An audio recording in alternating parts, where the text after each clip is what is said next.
Operation प्रहार अंतर्गत स्थानिक गुन्हे शाखेकडून शासनाने प्रतिबंधक केलेला पान मसाला गुटखा 79,367 रुपयांचा मुद्देमाल जप्त।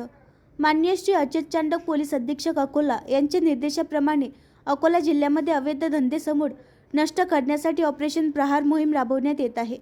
दिनांक 31 जुलै 2026 रोजी आज स्थानिक गुन्हे शाखाच्या पथकाला पोलीस स्टेशन रामदासपेठ हद्दीतील रेल्वे स्टेशन परिसरातील अमनदीप हॉटेलजवळ मिळालेल्या गोपनीय माहितीप्रमाणे आम्ही अन्न सुरक्षा अधिकारी यांना सोबत घेऊन आरोपी नामे फरहान खान रसूल खान वय 34 वर्ष राहणार मिठी बावडी वैदपुरा अकोला, शाहरुख शेख युसुफ चव्हाण वय 30 वर्ष राहणार मिठी बावडी वैदपुरा अकोला यांच्यावर